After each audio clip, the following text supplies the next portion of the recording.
Mesdames et messieurs, encore une fois, nous vous souhaitons la bienvenue dans ces programmes.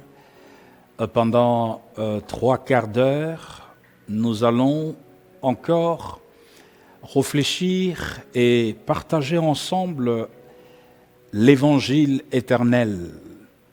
L'évangile qui nous parle du futur, l'évangile qui nous parle de l'éternité. Je m'en vais sans transition vous proposer aujourd'hui dans une thématique puisée dans le livre de Luc chapitre 17 qui s'intitule « Jour de Noé, jour de Lot et jour du Fils de l'homme » dans la deuxième partie de cette conférence ou de cet enseignement. Nous sommes donc dans Luc chapitre 17, à partir du verset 26. Nous pouvons lire jusqu'au verset 36, mais nous lirons en kangourou. Voici ce que déclare le Seigneur Jésus-Christ alors qu'il était en face de la curiosité des disciples qui voulaient à tout prix avoir des informations sur le futur. Voyez-vous, chaque être humain est habité par cet instinct de vouloir connaître le futur. Quelqu'un a dit, la connaissance de l'avenir nous aide à mieux gérer le présent. Nous voici donc dans le texte de Luc chapitre 17, le verset 26. La Bible déclare ce qui suit. Ce qui arriva du temps de Noé arrivera de même au jour du Fils de l'homme. Les hommes mangeaient, buvaient, se mariaient et mariaient leurs enfants jusqu'au jour où Noé entra dans l'arche. Les déluges vinrent et le fit tous périr. Ce qui arriva du temps de Lot arrivera pareillement. Les hommes mangeaient, buvaient, achetaient, vendaient, plantaient, bâtissaient. Mais le jour où Lot sortit des Sodomes, une pluie de feu et de soufre tomba du ciel et les fit tous périr. Il en sera de même le jour où le Fils de l'homme paraîtra. Mesdames et messieurs, il va conclure au verset 34. Je vous le dis, en cette nuit-là. Et donc le Seigneur Jésus-Christ fait allusion à la nuit où il reviendra. Il dit de deux personnes qui seront dans un même lit, l'une sera prise, l'autre est laissée. De deux femmes qui moudront ensemble, l'une sera prise, l'autre est laissée. De deux hommes qui seront dans un champ, l'un sera pris, l'autre est laissé. Mesdames et messieurs, un texte aussi fascinant, une histoire aussi fascinante qui met en relief trois époques. L'époque de Noé, que nous appelons le jour de Noé, l'époque de Lot, nous appelons le jour de Lot, et l'époque du Fils de l'homme, en d'autres termes, le temps de la fin. Cette époque, n'est-ce pas que nous avions l'habitude d'appeler le temps de la fin, le temps dernier. C'est cette époque que nous appelons le jour du Fils de l'homme. Nous avons donc la génération de Noé, la génération de Lot, mais également la génération du Fils de l'homme, la génération qui verra revenir le Fils de l'homme. Mais d'entrée de jeu, je voulais faire remarquer un lien assez pertinent qui est lié au jour du Fils de l'homme. Cette réalité avoisine la réalité de l'enlèvement de l'Église. Mesdames et messieurs, pour comprendre les discours eschatologiques de portée prophétique hors pair du Seigneur Jésus-Christ, face à ses apôtres et par ricochet à toute la chrétienté, il nous faut retourner, voir et tirer suffisamment les leçons de ce qui s'était passé à l'époque de Noé, de ce qui s'était passé à l'époque de Lot et de ce qui devra se passer ou qui se passe ou qui se passera à l'époque ou au jour du Fils de l'homme. Le Seigneur Jésus-Christ va donc insister. Il dit ce qui s'était passé au jour de Noé, ce qui s'était passé au jour de Lot se passera de la même manière ou presque au jour du Fils de l'homme. Mesdames et messieurs, c'est avec crainte et tremblement que je m'en vais délivrer cette conférence. Nous allons donc retourner dans le livre de Genèse chapitre 6. Le livre de la Genèse, c'est le premier livre de l'Ancien Testament et de la Bible. Tout le chapitre 6, mesdames et messieurs, nous résume en fait le caractéristique spirituel, social et même politique d'une époque chaotique, mesdames et messieurs. La Bible déclare, lorsque les hommes eurent commencé à se multiplier sur la face de la terre, et que le fils leur fut né, le Fils des dieux virent que le fille des hommes était belle, et ils en prirent pour femme parmi toutes celles qu'ils choisirent. Alors l'Éternel dit, mon esprit ne restera pas dans l'homme, car l'homme n'est que chair. Il va poursuivre en disant, le verset 5, l'Éternel vit que la méchanceté des hommes était grande sur la terre, et que toute le pensée de leur cœur se portait chaque jour uniquement vers le mal. L'Éternel se repentit d'avoir fait l'homme sur la terre. Il dit, j'exterminerai de la face de la terre l'homme que je créai, depuis l'homme jusqu'au bétail, aux reptiles et aux oiseaux du ciel, car je m'en repens. Nous allons terminer au verset 11 qui nous dit « La terre était corrompue devant Dieu. La terre était pleine de violence. » Mesdames et messieurs, comme nous pouvons le savoir, que pendant cette génération, des anges déchus, des démons ont revêtu de corps humains pour venir s'accoupler avec les filles des hommes dont la beauté était resplendissante. Et de ces unions naquirent ces géants de l'Ancien Testament, de l'Antiquité, que la Bible appelle le Néphilim, qui donc étaient à la base d'une dépravation de mœurs comme jamais auparavant. Cette race de géants était à la base de la corruption de la terre et de l'humanité d'alors. Au point de faire dire à la Bible, la terre était corrompue devant Dieu, la terre était pleine de violence. Au point que Dieu, le Créateur, s'était repenti d'avoir créé l'homme sur la terre. L'horreur était à son comble.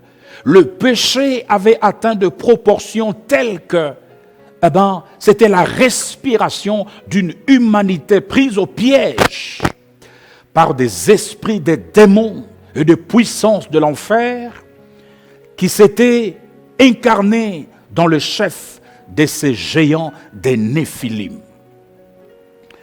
Mesdames et messieurs, de sages juifs, des spécialistes de l'Ancien Testament disent que l'expression « la terre était corrompue devant Dieu » dénote d'une dépravation de mœurs au point que les hommes allaient avec les hommes, le femme allait avec le femme, le chien aller avec le chien. Voilà pourquoi.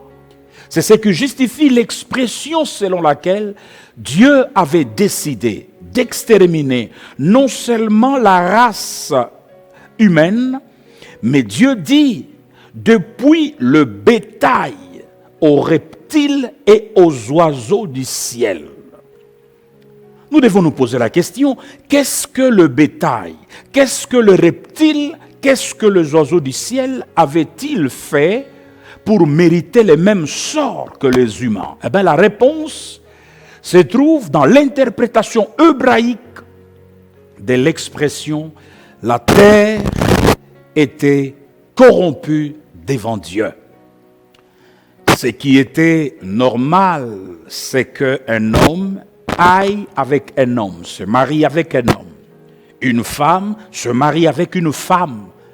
Un chien avec un chien. C'est ce qui était normal à cette époque, ou un homme avec un animal, ou une femme avec un animal.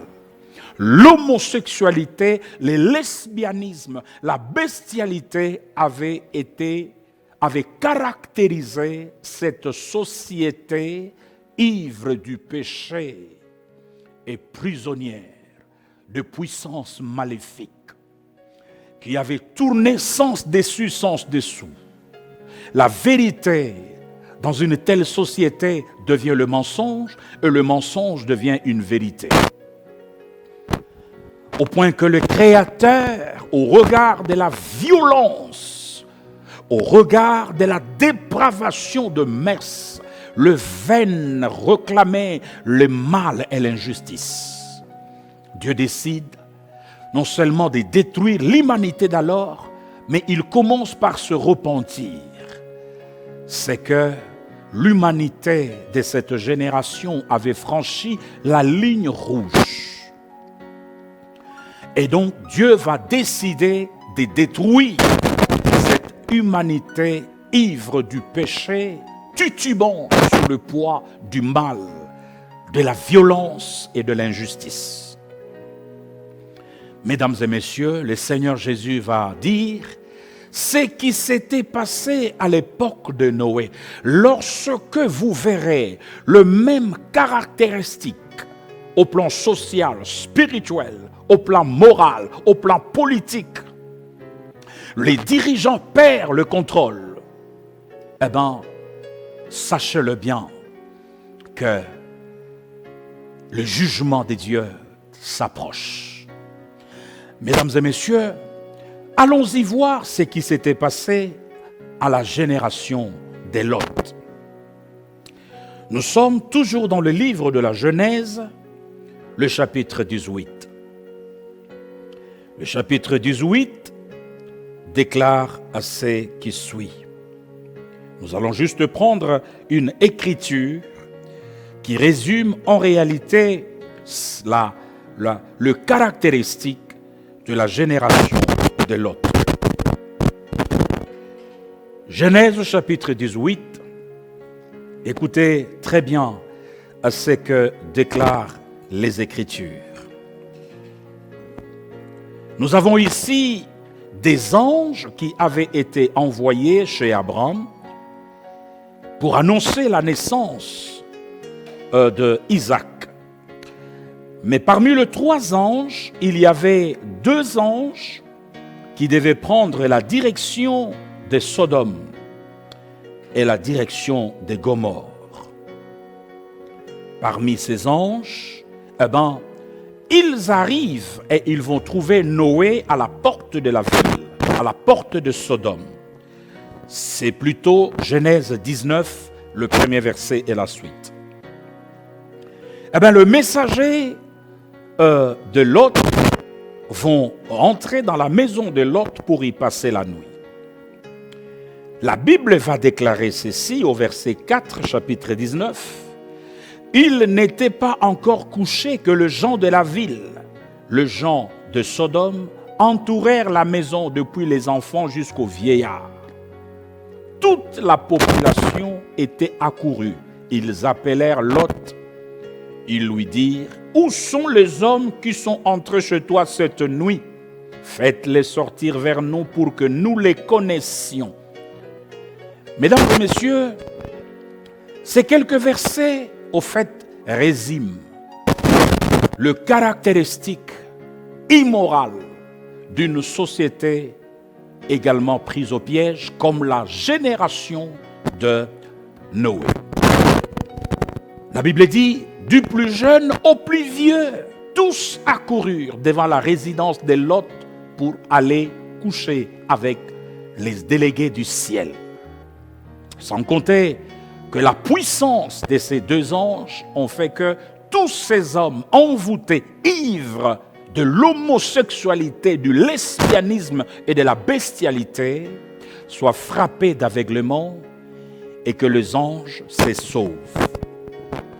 Mesdames et messieurs, que ce soit dans la génération de Noé, que ce soit dans la génération de Lot, nous avons la même montée en puissance du péché. Les vagues du péché ont déferlé avec une intensité telle que même les plus jeunes étaient emportés. Nous voyons donc là l'homosexualité, le lesbianisme, la bestialité dans la génération de Noé, même réalité dans la génération de Lot. D'ailleurs, Abraham va chercher à intercéder auprès de Dieu. Il va dire, Seigneur, et s'il y a 50 justes à Sodome et à Gomorrhe? Dieu dit, je épargnerai la ville de Sodome et la ville de Gomorrhe. Nous y reviendrons tout à l'heure. Mesdames et messieurs, les mêmes terminologies qui décrivent la génération de Noé, la génération de Lot, ce sont les mêmes termes ou presque qui décrivent la dépravation de mœurs dans la génération du Fils de l'homme. Si dans la génération de Noé, la Bible dit la terre était remplie de violence, si dans la génération de Lot, la Bible dit que le cri de Sodome et Gomorrhe sont arrivés jusqu'à moi, dans la génération du Fils de l'homme, il est dit, l'iniquité se sera accrue. L'apôtre Paul, emboîtant le pas au Seigneur Jésus, dit que dans le dernier temps, dans les derniers jours, le temps sera difficile. Les hommes seront fanfarons, égoïstes, amis de l'argent, aimant le plaisir plus que Dieu. Mesdames et messieurs, la dépravation de mœurs, au plan politique, au plan social, au plan religieux, au plan spirituel, les mêmes ingrédients se retrouvent dans les 3 différentes périodes.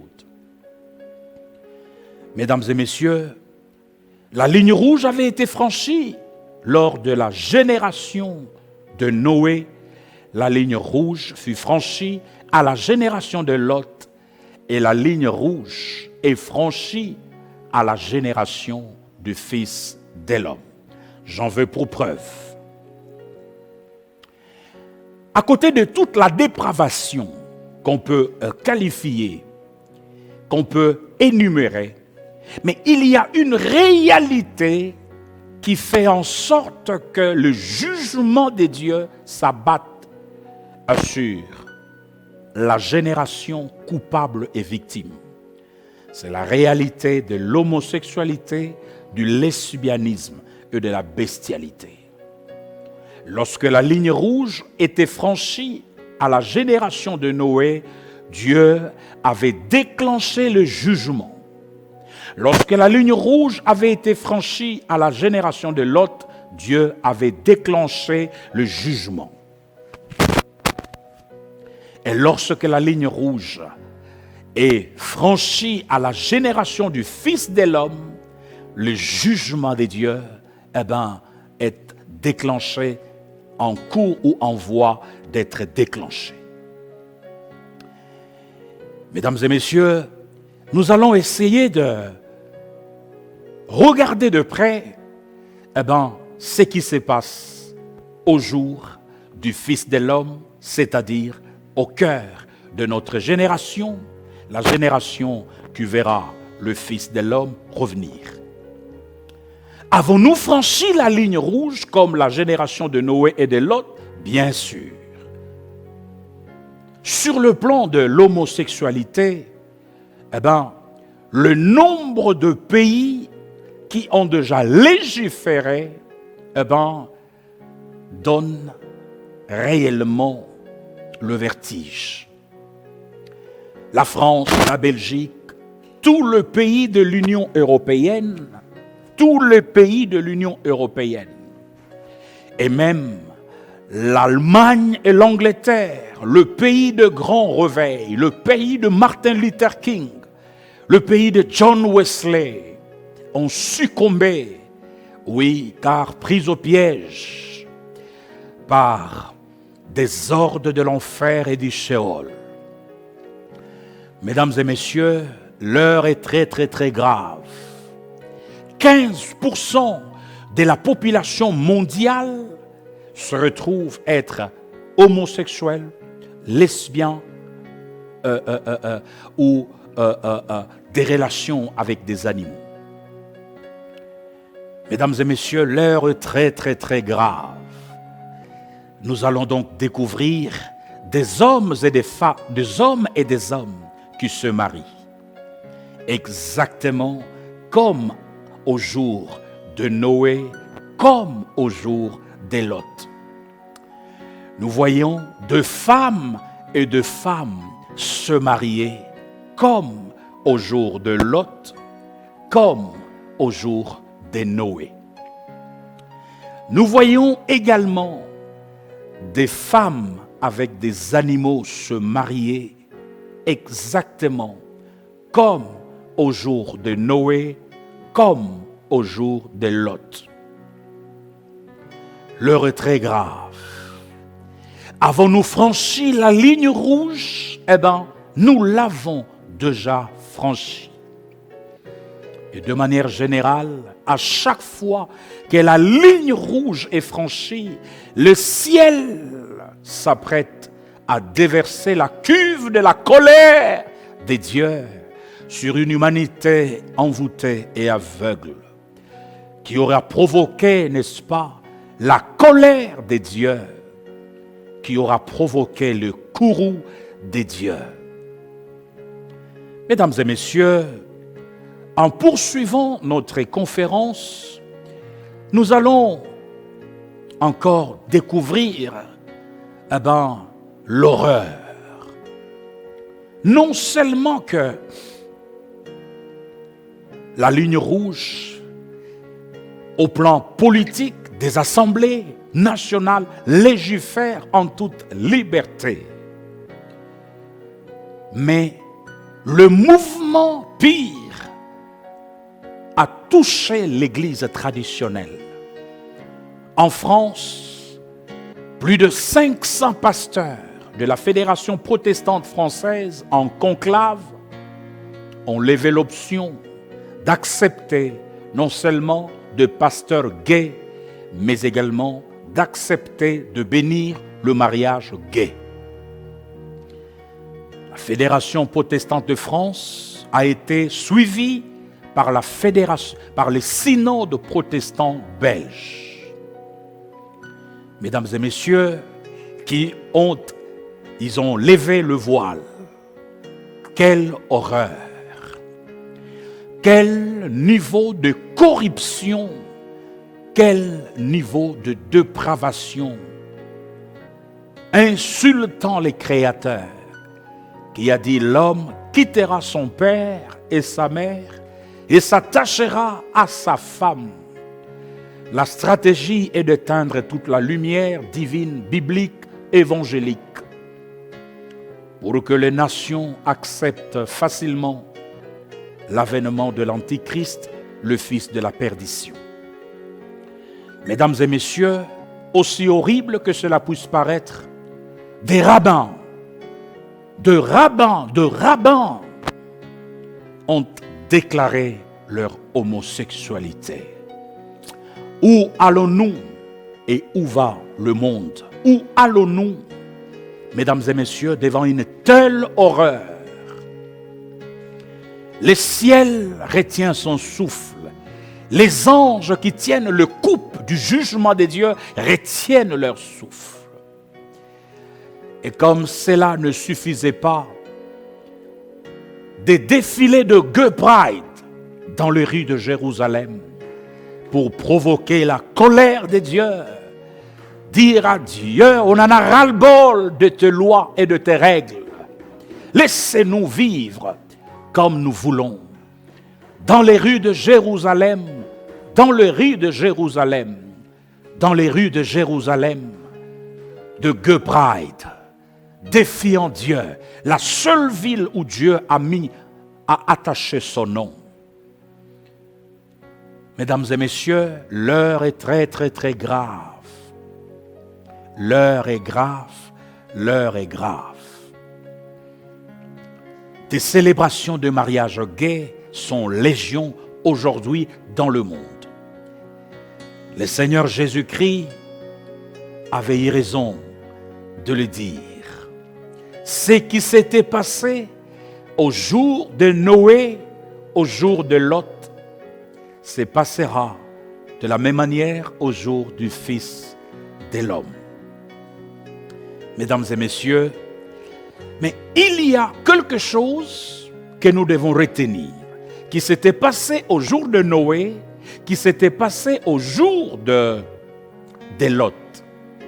C'est que, avant que Dieu ne déclenche la cuve, ne déverse la cuve de sa colère sur une telle humanité, il prend soin d'avertir.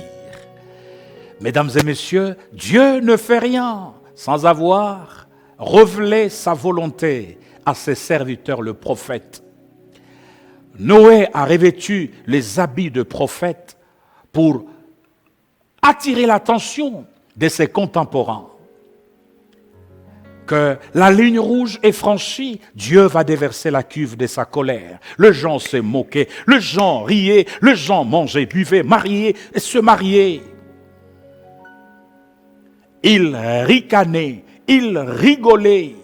Ils disaient, mais écoutez, qu'est-ce que ce vieux yard de Noé, avec sa barbe crépue, veut nous dire? La même réalité se retrouve dans les épîtres. Dans les derniers temps, il y aura des moqueurs qui diront, mais où est la promesse de sa venue? Le bientôt de la Bible, ne pas le bientôt du dictionnaire. Plusieurs disent cela. Mais le décor est planté pour que le jugement de Dieu s'abatte sur notre... D'ailleurs, nous entendons déjà le tsunami, les typhons, le cyclone, coronavirus sont des signaux qui ne trompent pas d'un jugement beaucoup plus intense dans les jours à venir. D'ailleurs, du soutien au vaccin qui sera imposable et à tous a dit que coronavirus ne sera pas la dernière ni la première pandémie. Il y aura d'autres qui sont programmés dans les années à venir. Non seulement que Dieu a averti son peuple comme il le fait aujourd'hui, vous qui nous suivez de partout dans le monde, le Seigneur est en train de vous avertir que son jugement est imminent. Non seulement que Dieu a averti à la génération de Noé, à la génération de Lot, mais Dieu a pris soin de retirer le juste. Dieu a demandé à Noé de construire l'arche. Il a demandé à Noé de se réfugier dans l'arche. Mesdames et messieurs, dès l'entrée de Noé dans l'arche, les déluges s'est abattu sur une humanité agonisante. La Bible dit, et les fit tous périr.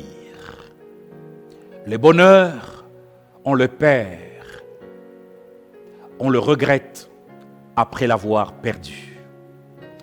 Mesdames et messieurs, il n'est jamais trop tard pour mieux faire. Si les gens étaient attentifs de rentrer dans l'arche, ils ne se seraient pas noyés par les eaux terrifiantes du déluge. À la génération de Lot,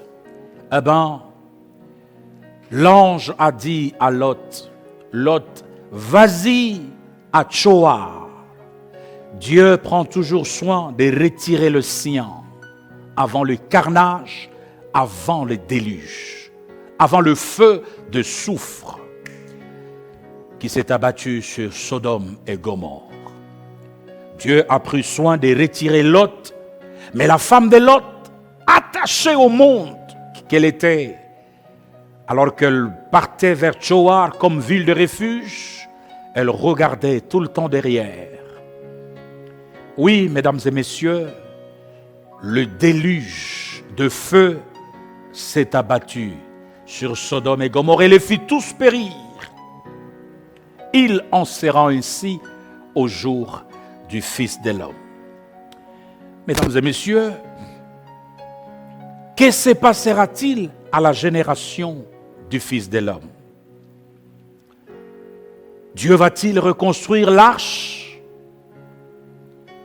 Dieu a-t-il un espace insulaire pour évacuer tous les rachetés qui auront cru en Jésus-Christ comme leur Seigneur et Sauveur?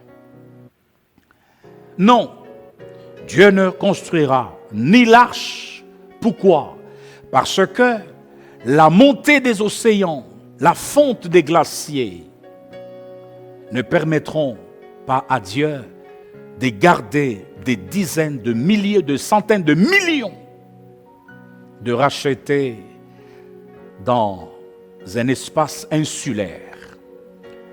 Il n'y a pas d'espace sur la planète Terre sécurisant où Dieu peut ramener les rachetés de tout le temps pour qu'ils esquivent la colère qui s'annonce. Les ciels grondent, les tonnerres grondent, le jugement semble être imminent. Où Dieu amènera-t-il les justes? Car les justes, aujourd'hui, ce sont ceux-là qui ont accepté Jésus-Christ comme Seigneur et Sauveur. Dieu a tant aimé le monde qu'il a donné son Fils unique afin que quiconque croit en lui ne périsse point, mais qu'il ait la vie éternelle. Il faut croire au plan de la rédemption que Dieu a prévu pour le monde pour être sauvé. Celui qui a le Fils a la vie. Celui qui n'a pas le Fils n'a pas la vie. Vous me poserez la question, mais qu'en est-il de ceux qui n'ont pas le Christ? De toutes les manières, le Seigneur fera en sorte qu'ils entendent l'Évangile et qu'ils fassent le choix en toute liberté. Le Seigneur Jésus-Christ, regardant ses disciples qui sont revenus à la charge, la curiosité du futur, le Seigneur leur a dit que vos cœurs ne se troublent point. Croyez en Dieu et croyez en moi. Je m'en vais vous préparer une place. Lorsque je m'en serai allé et que je vous aurai préparé une place, je reviendrai et je vous prendrai avec moi, afin que là où je suis, vous y soyez aussi.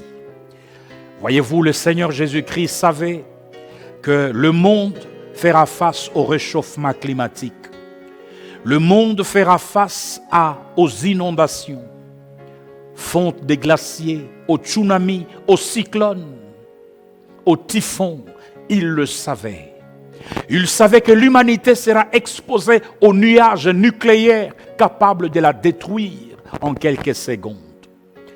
Voilà pourquoi il a fait le choix d'aller construire des habitations sur un autre espace planétaire, sur une autre planète que la NASA n'a jamais osé découvrir. Parce que, même en dehors de planètes que nous connaissons, il y a d'autres planètes que la NASA découvre jour après jour. Il est allé nous préparer de place sur un espace invisible des laboratoires scientifiques de la planète.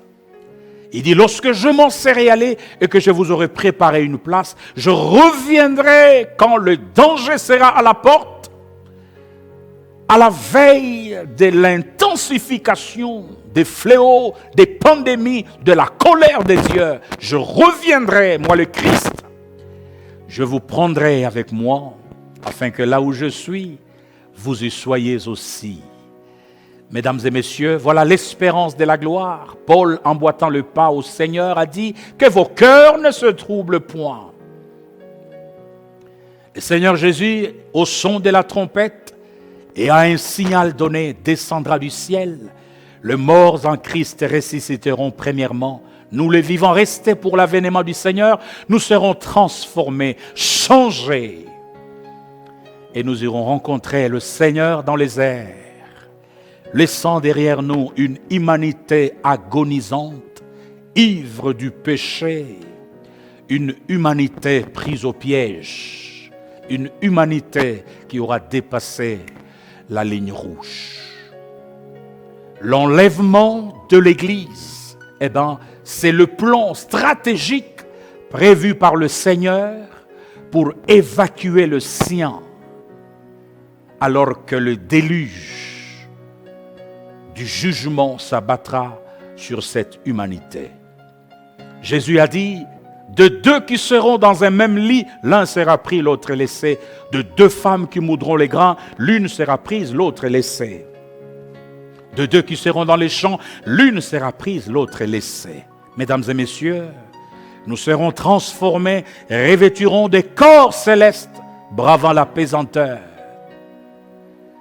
De soucoupes volants, mystérieux et invisibles, viendront évacuer la race chrétienne, ceux qui auront cru en Jésus-Christ comme Seigneur et Sauveur. Mesdames et messieurs, alors que la colère de Dieu grogne, alors que la terreur grogne, alors que le confinement est à son comble, l'humanité est au pied du mur. Le seul espoir, la seule porte de sortie de cette terre exposée au jugement, c'est le Christ. Il a dit, je suis le chemin, je suis la vérité, je suis la vie. Quiconque veut aller au ciel, qu'il passe par moi. Je vais donc vous convier, mesdames et messieurs, à un moment de prière au regard de ce qui précède. L'heure n'est plus à la blague. L'heure n'est plus à la blague. L'heure est à la décision. Même les dirigeants de la planète, personne ne sait exactement de quoi sera fait le lendemain. 2019 aura été l'année la plus chaude. Qu'en sera-t-il de 2020-2021? Recueillons-nous, mesdames et messieurs, dans la prière.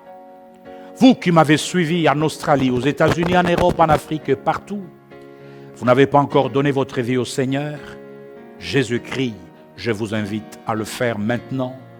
Il n'est jamais trop tard pour mieux faire. Rien n'est trop pour une noble cause. Humiliez-vous sous sa puissante main, qui que vous soyez. Vous avez été créés à l'image de Dieu pour rendre compte à celui qui vous a créé. Le problème, ce n'est pas l'appartenance à une religion. La religion ne sauve pas, seul Jésus-Christ sauve. Il n'y a de salut en aucun autre nom. Prions. Vous qui n'avez pas encore reçu le Seigneur Jésus-Christ, touchés par ces messages, par ces sermons, dites avec moi, Seigneur Jésus-Christ, je reconnais un vide intérieur que toi seul peux remplir. Le vide qui se manifeste par un esprit de suicide, le vide qui se manifeste par la solitude, l'attirance à la drogue et à la cocaïne. Je te demande de me pardonner, d'effacer mon péché. Oui, j'ouvre mon cœur et je t'accepte comme Seigneur et Sauveur. Selon ta parole, je deviens enfant de Dieu quand j'accepte le plan de la rédemption préparé par Dieu pour racheter l'humanité vendue au péché. Dans mon cœur, je crois que tu es mort et que tu es ressuscité. Je crois que tu es ressuscité pour moi. Et donc, je suis enfant de Dieu, membre du peuple de Dieu, et je suis prêt pour le départ. Que le Seigneur vous bénisse. N'oubliez pas de vous abonner à notre chaîne et n'oubliez pas de prier pour nous. Soyez bénis.